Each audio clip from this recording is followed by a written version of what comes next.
জগতে গল্প পাঠ হলো এক রোমাঞ্চকর অনুভূতি।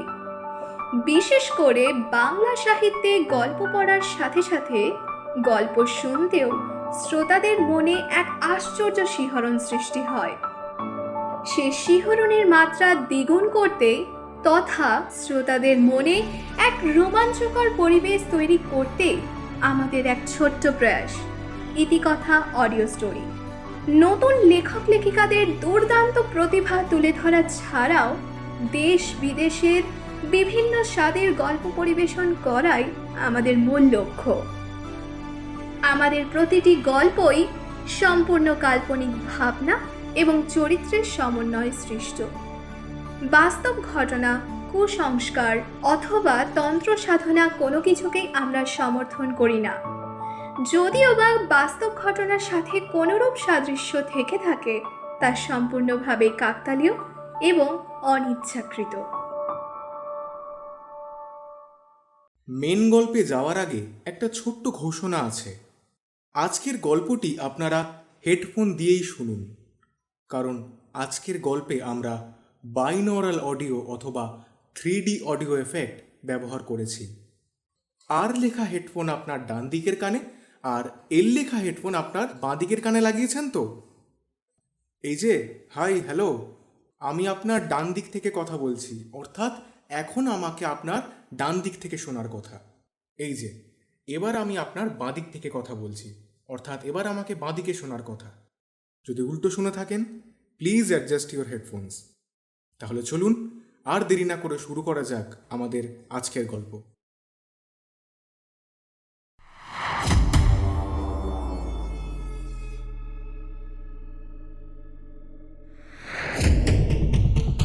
ইতিকথা পেজের বিশেষ নিবেদন, রোমাঞ্চ মনর্থম সিরিজের প্রথম গল্প হিমাদ্রি কিশোর দাশগুপ্তের লেখা দেবতার চাবি। গল্পের প্রধান চরিত্রে গল্প পাঠক ও রেক্স, গল্পের সূত্রধর সান্নিক।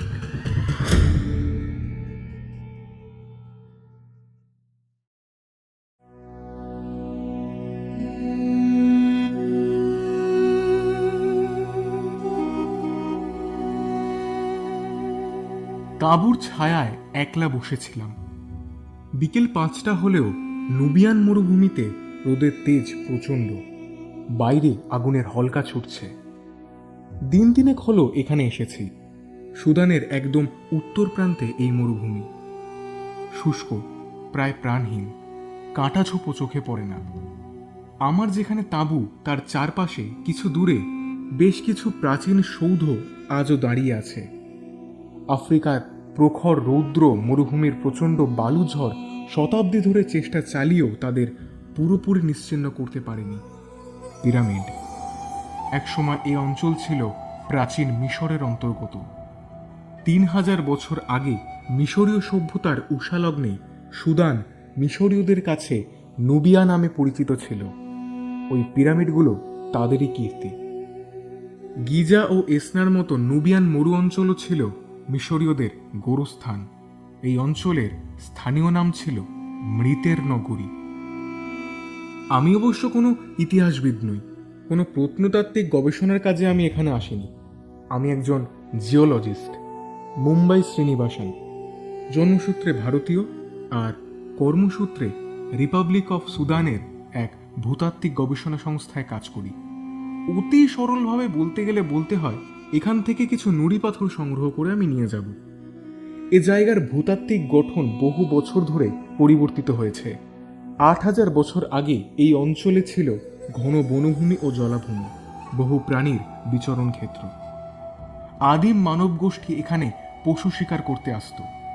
তারপর একদিন প্রকৃতি তার রূপ বদলাতে শুরু করলো। জলাভূমি, নদী এসব শুকিয়ে গেল। ধীরে ধীরে তৃণভূমি, গাছপালা সব নিশ্চিহ্ন হয়ে এ অঞ্চল পরিণত হলো ঊষর মরুভূমিতে। তবে এ কাজ সম্পন্ন হয়ে যায় মিশরীয় সভ্যতা পত্তনের আগেই। এই অঞ্চলে কিছু গভীর প্রাকৃতিক কূপ বা কুঁয়ো আছে, যদিও তাতে জলের চিহ্ন মাত্র নেই। কিন্তু এসব কূপ গাত্রের বিভিন্ন স্তরে ছড়িয়ে আছে ভূপ্রাকৃতিক বিবর্তনের নানা চিহ্ন। সেখান থেকেই তুলে আনা হচ্ছিল নুড়ি পাথর। তুলে আনা হচ্ছিল বললাম এই কারণে যে দুপুরের পর এখানে কাজ বন্ধ হয়ে গেছে। যারা কাজ করছিল তারা ফিরে গেছে। কাল রাতে এখানে একটা উল্কাপাত হয়েছে।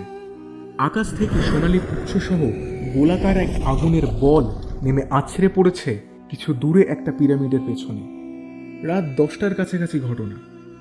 তাঁবুর সামনে বসে আমি ও আমার সঙ্গীরা মেঘমুক্ত রাতের আকাশে স্পষ্ট প্রত্যক্ষ করেছি ব্যাপারটা।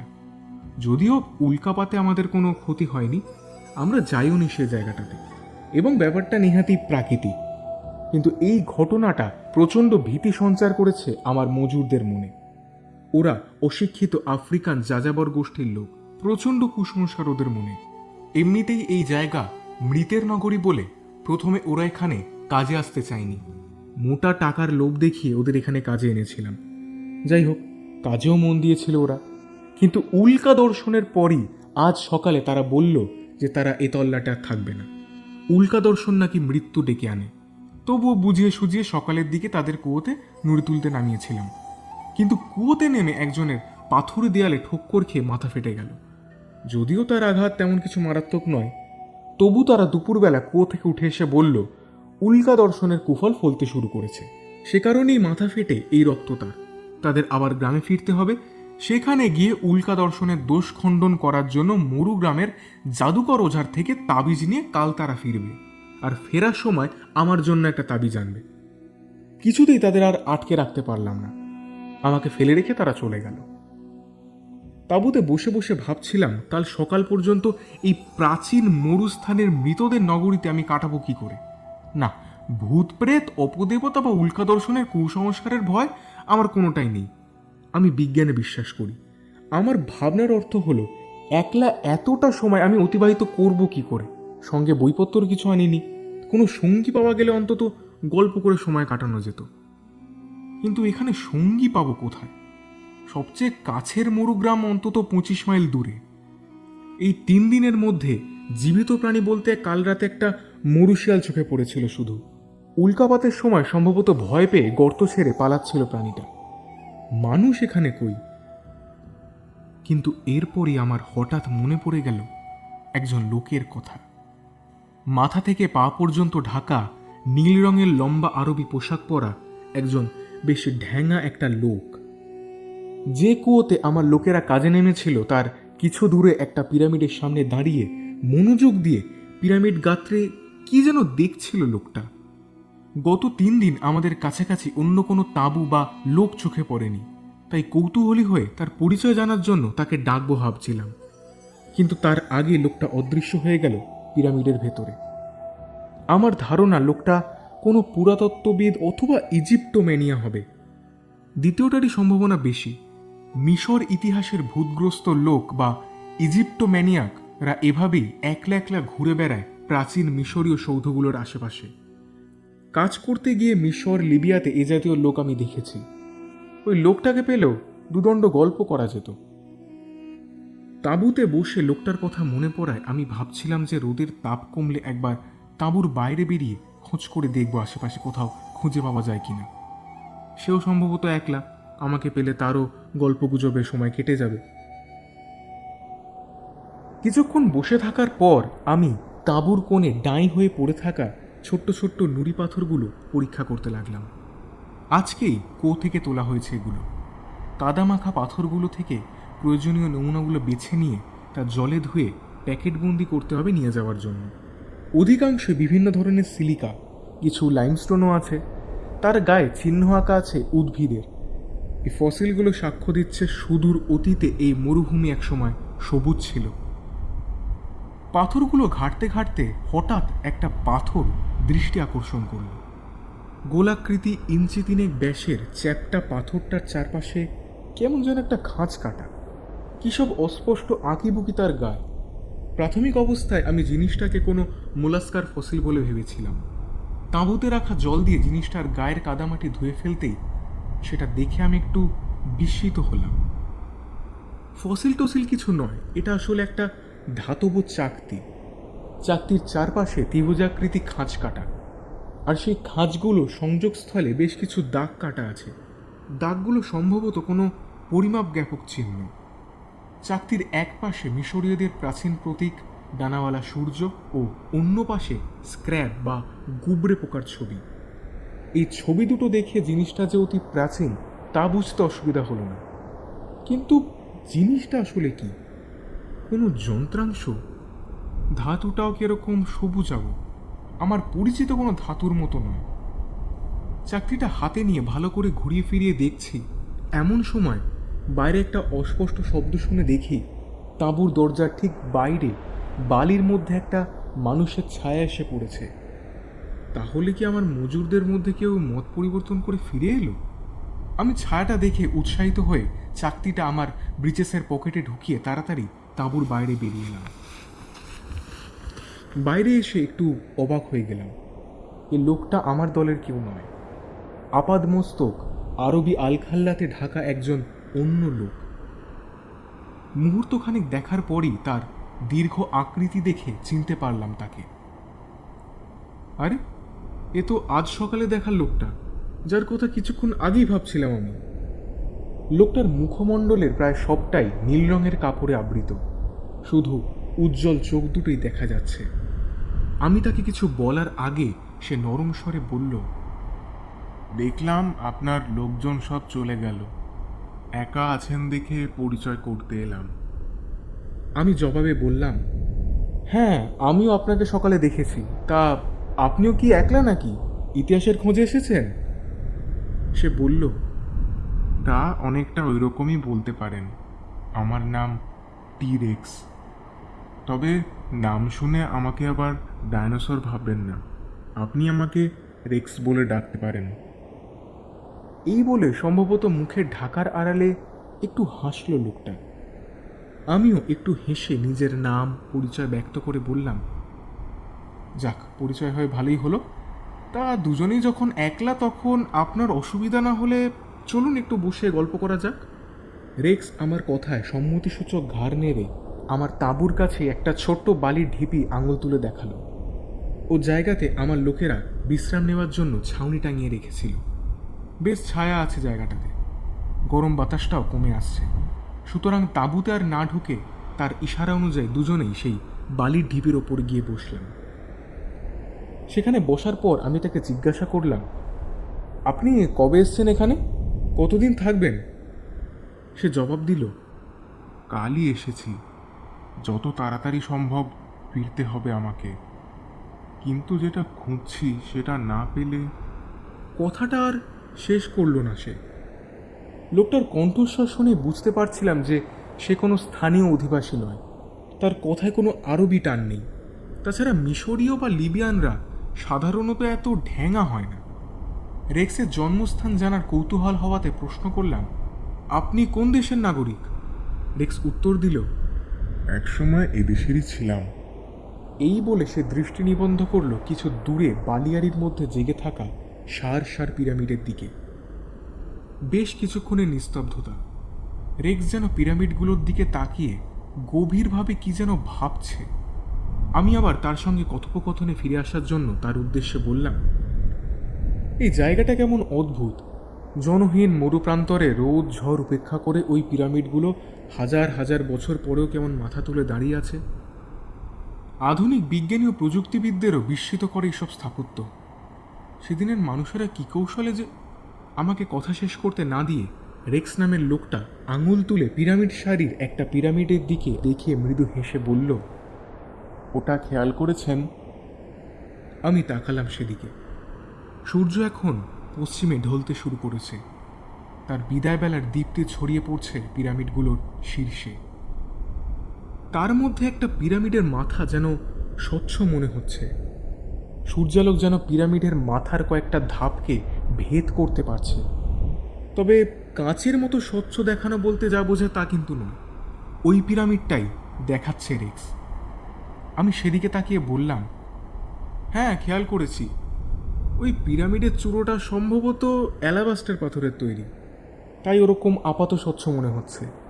ওই পাথরের তৈরি বেশ কয়েকটা প্রাচীন মূর্তি আমি কায়রো মিউজিয়ামে বেড়াতে গিয়ে দেখেছি। এই বলে একটু থেমে আমি বললাম, ফুঞ্জু যাযাবর উপজাতির আমার মজুর সর্দার গতকাল ওই পিরামিড দেখিয়ে বলেছিল ওখানে নাকি দেবতার কবর আছে। একসময় নাকি নুবিয়ান মরুভূমিতে দেবতাদের কবর দেওয়া হতো। মরুভূমির যাযাবররা বংশ পরম্পরায় এই কাহিনী নাকি শুনে আসছে। আমার কথা শুনে রেক্স যে এবার স্পষ্ট হাসল তা বুঝতে পারলাম। ওই পিরামিডটার দিকে চোখ রেখেই সে বলল, আপনি পিরামিড নিয়ে এখনকার বিজ্ঞানী ও প্রযুক্তিবিদদের বিস্মিত হবার কথা কি বলছিলেন? যদিও এই ব্যাপারে আমার জ্ঞান সীমিত, তবু তার প্রশ্নের জবাবে কিছু কথা বলার লোভ আমি সংবরণ করতে পারলাম না।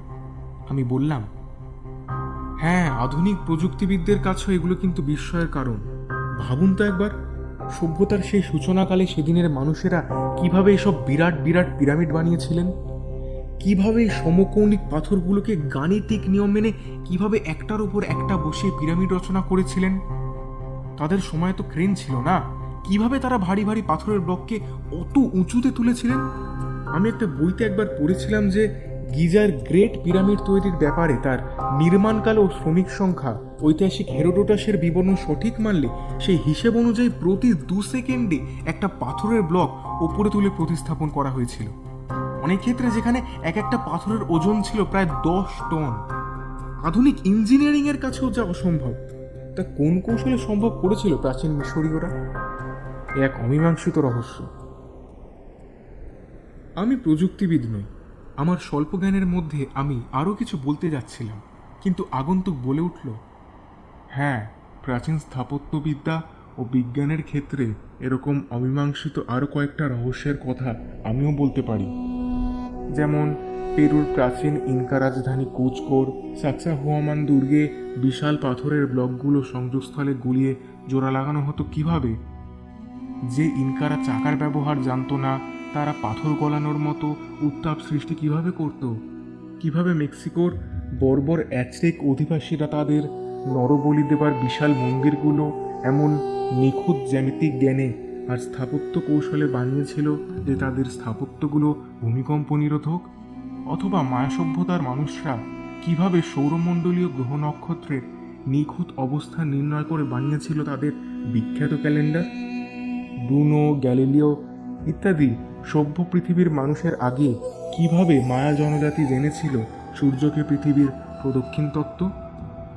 কিংবা ভারতবর্ষের মেহরৌলির সেই লৌহস্তম্ভ? আধুনিক বিজ্ঞানে ইস্পাত তৈরির বহু আগে প্রাচীন ভারতীয়রা কিভাবে সৃষ্টি করেছিল মরিচারোধী লৌহ? ইস্টার দ্বীপে সার সার হাজার টনের মানুষাকৃতি মূর্তিগুলোকেই বা কিভাবে মাটিতে প্রথিত করেছিল আদিম মানুষরা? কথাগুলো বলে লোকটা হাসল। আমি তার কথা শুনে চমৎকৃত হয়ে বললাম, বাহ, আপনি তো এসব ব্যাপারে অনেক কিছু জানেন দেখছি। তা আপনি কি ইতিহাসের এরকম কোনো অমীমাংসিত রহস্যের খোঁজ করছেন এখানে? সে জবাব দিল, খুঁজতে এসেছি ঠিকই, তবে কি খুঁজছি সেটা আমার জানা। আমি বললাম, আপনার এই কথাটা ঠিক বুঝতে পারলাম না। রিক্স নামের লোকটা যেন আমার কথা শুনতেই পেল না, চুপ করে তাকিয়ে রইল সেই স্বচ্ছ পিরামিডের মাথার দিকে। সূর্য দ্রুত পশ্চিমে হাঁটতে শুরু করেছে। পিরামিডের শীর্ষে তার লাল আভা। লোকটা আর কোনো কথা বলছে না। অনেকক্ষণ ধরে চুপচাপ বসে আছে সে, যেন তন্ময় হয়ে কি ভাবছে। একসময় মনে হলো সম্ভবত সে এবার উঠে দাঁড়াবে, হয়তো তার এখন এখানে থাকতে বা আমার সঙ্গে কথা বলতে ভালো লাগছে না।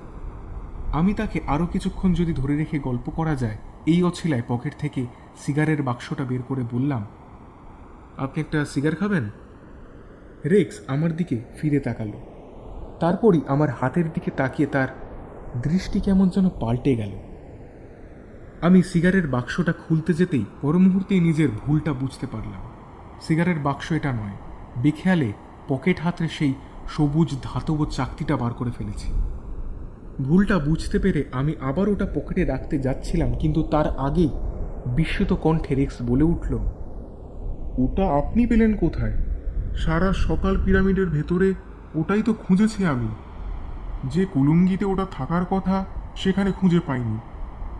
আপনি কোথায় পেলেন ওটা? আমিও একটু বিস্মিত কণ্ঠে বললাম, এটা কি দুর্মূল্য কিছু? আমার লোকেরা আজ সকালে কূপ থেকে পাথরের টুকরোর সঙ্গে এটা তুলে এনেছে। আমি তো বুঝতেই পারছি না এটা কি। লোকটা আমার হাত থেকে জিনিসটা নিয়ে ঘুরিয়ে ফিরিয়ে দেখতে লাগলো। উজ্জ্বল হয়ে উঠল তার চোখের তারা। আমি আবার জিজ্ঞেস করলাম, কি এটা? সে এবার অস্পষ্ট স্বরে বলল, এটা হলো দেবতার চাবি। দেবতার চাবি মানে? জানতে চাইলাম আমি। রেক্স জিনিসটা দেখতে দেখতে জবাব দিল, এর অর্থ আপনি ঠিক বুঝবেন না। আপনার কাছে আমার একটা অনুরোধ আছে। এই জিনিসটা আমাকে দিতে হবে। আজই এখানকার কাজ শেষ হয়ে যাবে আমার। এটা নিয়ে আজ রাতে আমি প্রবেশ করব পিরামিডের অভ্যন্তরে। এই চাকতিটা আপনার কোনো কাজে আসবে না, কিন্তু আমার কাছে এটা অনেক দামি। তার কথা শুনে আমি কয়েক মুহূর্ত ভেবে নিয়ে বললাম, ঠিক আছে, আপনাকে আমি এটা দিতে পারি, কিন্তু একটা শর্ত আছে। আপনার অভিযানের সঙ্গী হতে চাই আমি। তবে আপনার ভয়ের কোনো কারণ নেই। পিরামিডের অভ্যন্তরে ধনরত্ন বা ওই জাতীয় কিছু পেলে আমি তাতে ভাগ বসাবো না। আমি শুধু দেখতে চাই আপনি চাকতিটা দিয়ে কি করেন। আমার প্রস্তাব শুনে কিছুক্ষণ কি যেন ভাবল লোকটা, তারপর হেসে বলল,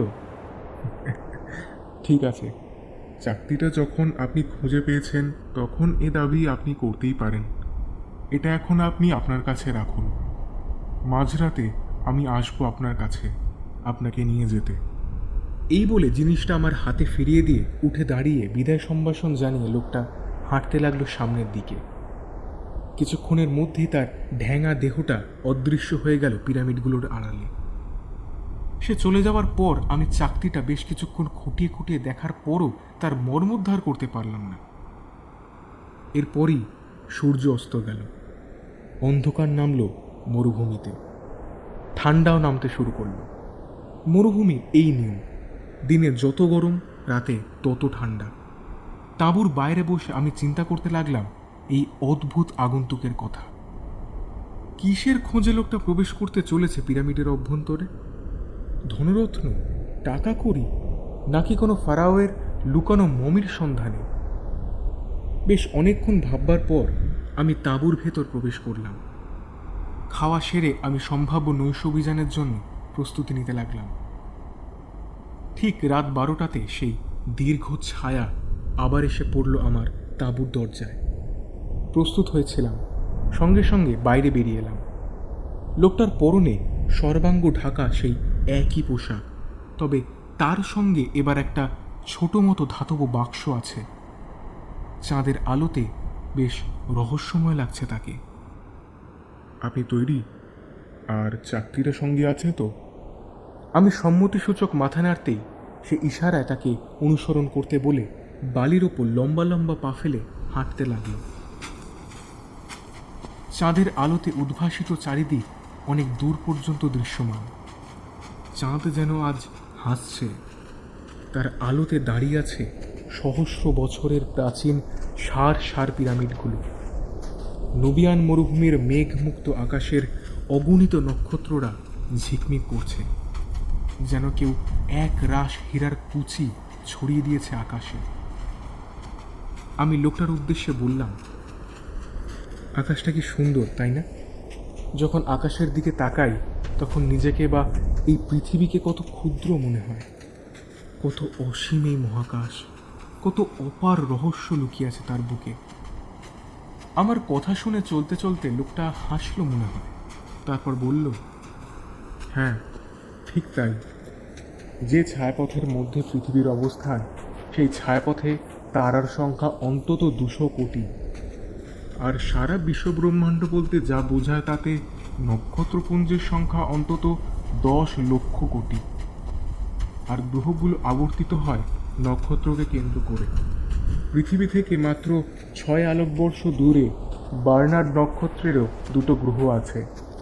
এই হিসাবে গ্রহের সংখ্যা নির্ণয় করতে হলে তাতে পৃথিবীর অবস্থান এই বালুকময় প্রান্তরের একটা বালুকণার মতো অতি নগণ্য। আর বিশ্বব্রহ্মাণ্ড সম্পর্কে পৃথিবীর মানুষের জানার পরিধি তো আরও নগণ্য।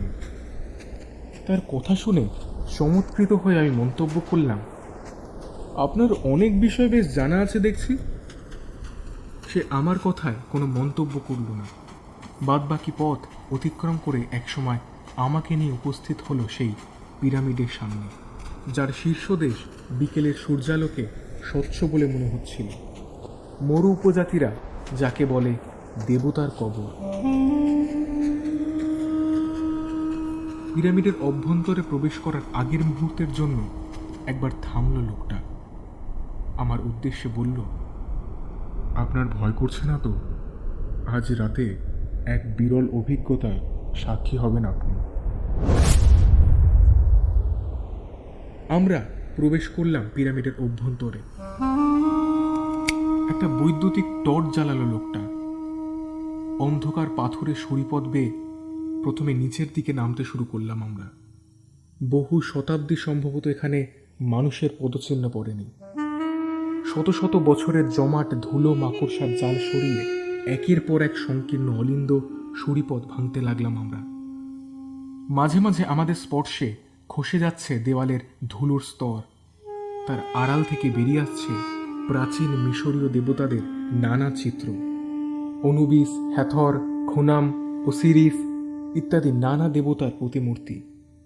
টর্চের আলোতে মাঝে মাঝে ঝিলিক দিয়ে যাচ্ছে তাদের দেহের সোনালি অলঙ্করণ। লোকটা কোনো কথা বলছে না, শুধু এগিয়ে চলেছে। সে যেভাবে এগিয়ে চলেছে তাতে মনে হচ্ছে এই পথ যেন তার নখদর্পণে। মাঝে মাঝে বিভিন্ন অন্ধকার সরিপথ বেরিয়ে গেছে বিভিন্ন দিকে।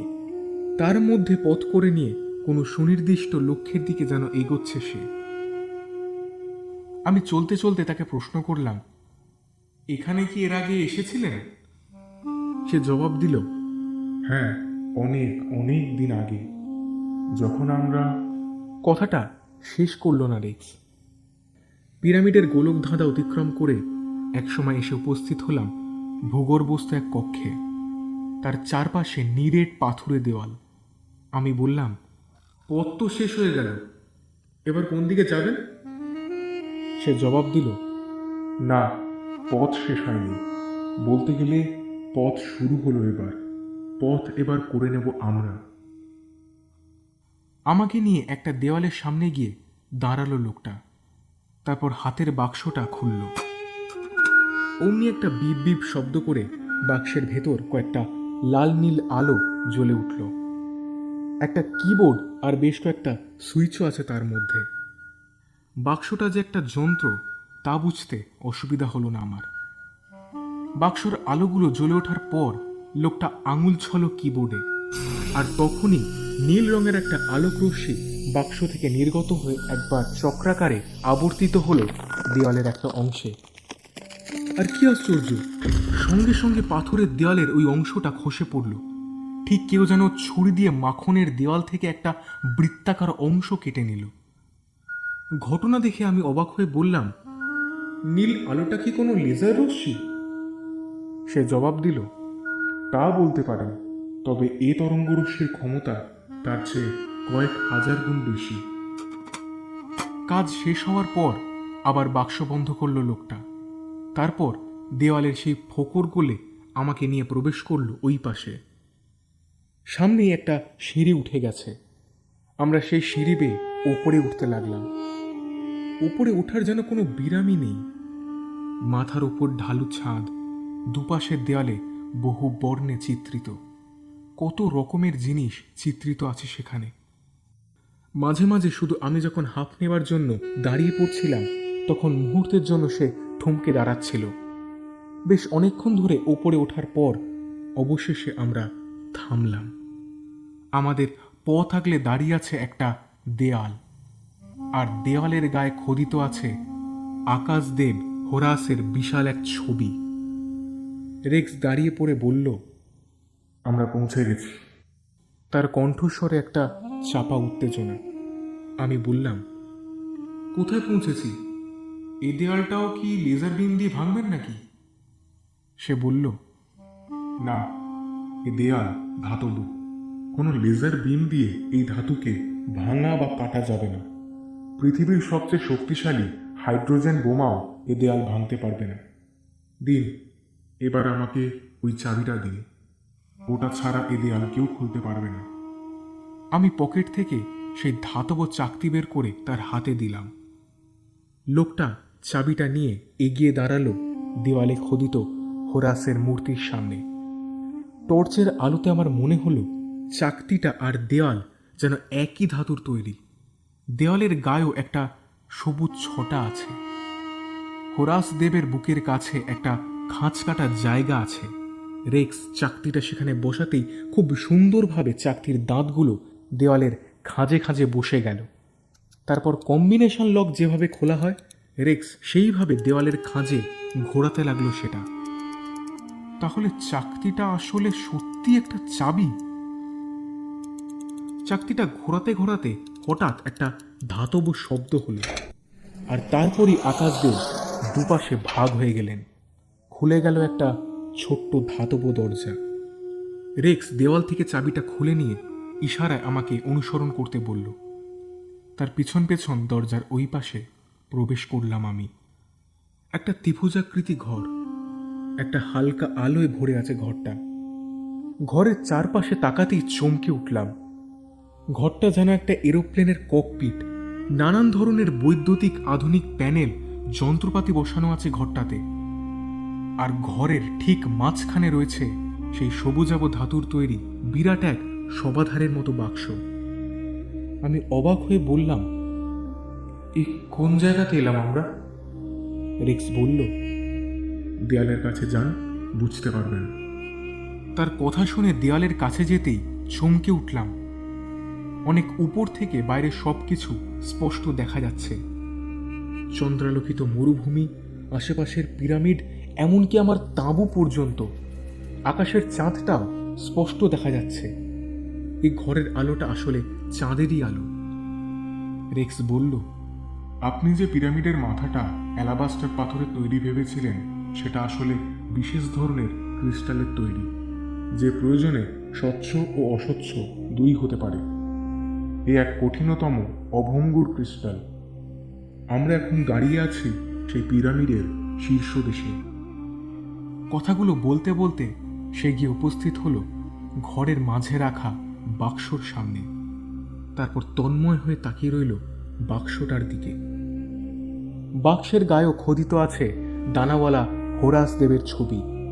তার বুকের কাছেও চাবি বসানোর খাঁজ। তার পিছনে আমি গিয়ে দাঁড়ালাম। তারপর বললাম, এ বাক্সতে কি রাখা আছে? রেক্স বলল, দেখাবো আপনাকে। এই বাক্সের জন্যই তো আমার অত দূর থেকে এখানে আসা। এই বলে সে চাবিটা বাক্সর গায়ে লাগিয়ে ধীরে ধীরে ঘোরাতে শুরু করল। কয়েক মুহূর্তের ব্যবধান মাত্র, আর তারপরেই ডালাটা খুলে গেল। সঙ্গে সঙ্গে একটা হিমেল স্রোত যেন ছড়িয়ে পড়ল ঘরের মধ্যে। আমার হাড় পর্যন্ত কেঁপে উঠল তাতে। বাক্সের মধ্যে একটা শীতল কুয়াশার আবরণ ছিল। সেটা সরে যেতেই রেক্সের সঙ্গে আমিও ঝুঁকে পড়লাম বাক্সের ওপর। আর তারপরেই হতবাক হয়ে গেলাম আমি। বাক্সের ভিতর একটা স্বচ্ছ ক্রিস্টালের আধারে শুয়ে আছে একজন। না, এ কোনো ন্যাকড়ায় জড়ানো পোকায় কাটা মাংসহীন হাড় সর্বস্ব মিশরীয় মমি নয়। এ একজন সর্বাঙ্গ সুন্দর ঘুমন্ত মানুষ। তবে মানুষের সঙ্গে তার একটাই পার্থক্য আছে, তার কাঁধের দুপাশ থেকে নেমে এসছে সোনালি রঙের দুটো ডানা। ডানাওয়ালা মানুষ। এত বিস্মিত আমি জীবনে কোনোদিন হইনি। বিস্ময়ের ঘোর কাটিয়ে উঠে আমি বললাম, কে? রেক্স শান্ত স্বরে বলল, এ হলো তাদেরই একজন যারা সভ্যতার উষালগ্নে ছায়াপথ অতিক্রম করে নেমে এসেছিল পৃথিবীর মাটিতে।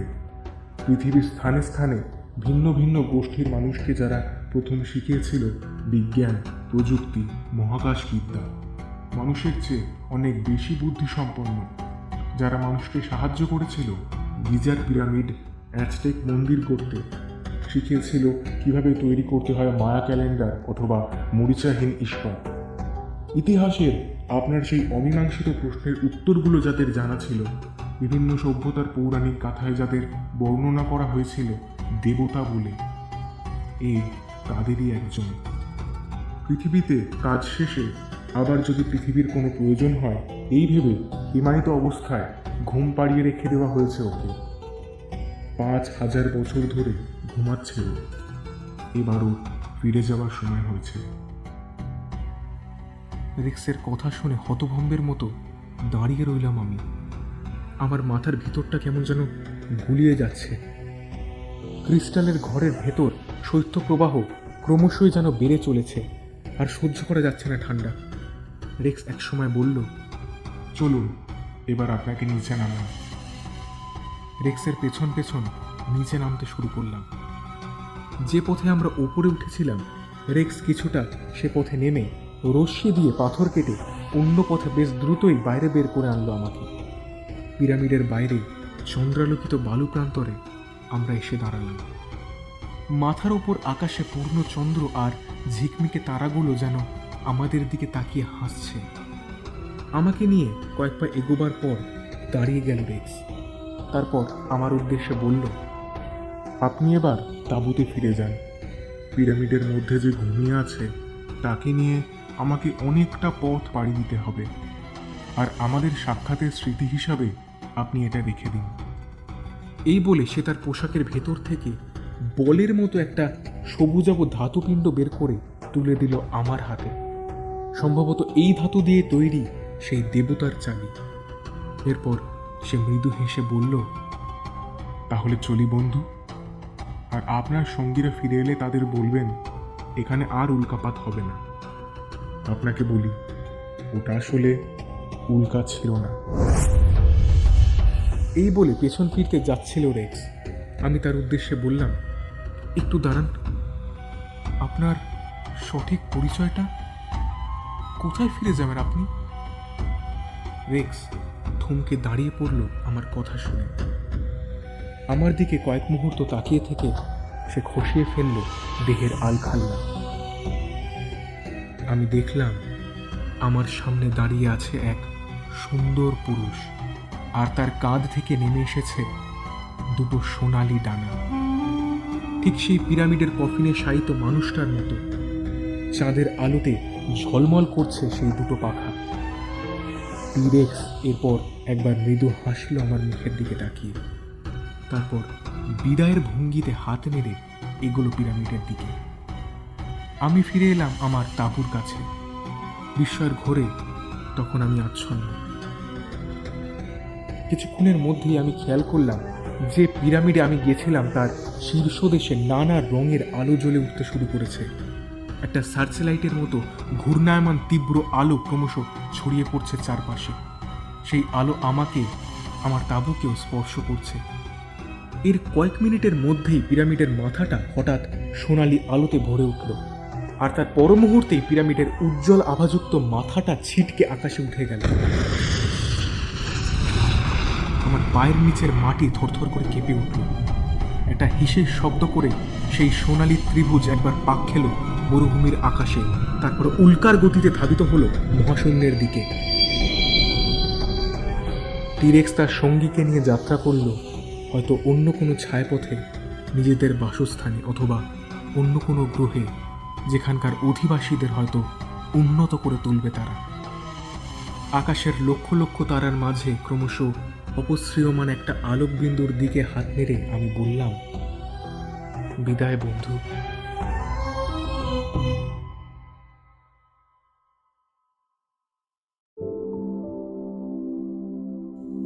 সপ্তাহখানেক পর সুদান ক্রনিকলে একটা খবর ছাপা হয়েছিল। শ্রীনিবাসন নামে এক ভারতীয় জিওলজিস্ট স্থানীয় এক সংস্থার হয়ে নুবিয়ান মরুভূমিতে ভূতাত্ত্বিক গবেষণার কাজে গিয়ে একটা কূপের মধ্যে থেকে ধাতব পিণ্ড কুড়িয়ে পান। সেই ধাতব পিণ্ড তিনি পদার্থবিজ্ঞানীদের কাছে পরীক্ষার জন্য পাঠালে তারা জানাচ্ছেন যে পৃথিবীর পরিচিত কোনো ধাতব খণ্ডের সঙ্গে তার মিল নেই। আধুনিক বিজ্ঞান কোনোভাবেই অজানা মৌলে তৈরি এই ধাতুখণ্ডকে ভেদন বা ছেদন করতে পারছে না। যেদিন ওই ধাতুখণ্ডটি উদ্ধার হয় তার আগের দিন ওই অঞ্চলে উল্কাপাত হয়। বিজ্ঞানীদের একাংশের ধারণা ওই উল্কার সঙ্গেই বহির্বিশ্বের কোনো স্থান থেকে ধাতুখণ্ডটি পৃথিবীতে এসে পড়ে। যিনি ওই ধাতব বলটি পেয়েছেন তাঁর ইচ্ছানুসারে বিজ্ঞানীরা ওই অজানা ধাতুর নামকরণ করেছেন টি-রেক্স। যদিও এই অদ্ভুত নামকরণ কেন তা আমাদের জানা নেই।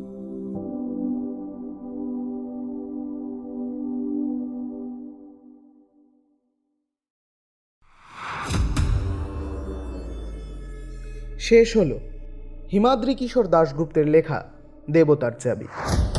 কণ্ঠে গল্প পাঠক ও রেক্সের চরিত্রে শান, গল্পের সূত্রধর সান্নিক, আবহ সঙ্গীত, শব্দ পরিকল্পনা ও পর্ব পরিচালনায় শান, পোস্টার ডিজাইনে সায়ন্তন, সমগ্র পরিচালনায় ইতিকথা পরিবার। আশা করি গল্পটি আপনাদের ভালো লেগেছে। ভালো লেগে থাকলে চ্যানেলটিকে অবশ্যই সাবস্ক্রাইব করবেন। কেমন লাগলো কমেন্ট করবেন। আপনি কি গল্প লিখতে ভালোবাসেন? প্রেম, ভৌতিক অথবা মজার? তাহলে আর দেরি কিসের? তাড়াতাড়ি পাঠিয়ে দিন আপনার গল্প 2500 শব্দের মধ্যে টাইপ করে ইতিকথা অডিও স্টোরি @gmail.com মেল আইডিতে। সঙ্গে নাম, ফোন নাম্বার এবং গল্পের বিষয়টি দিতে ভুলবেন না যেন।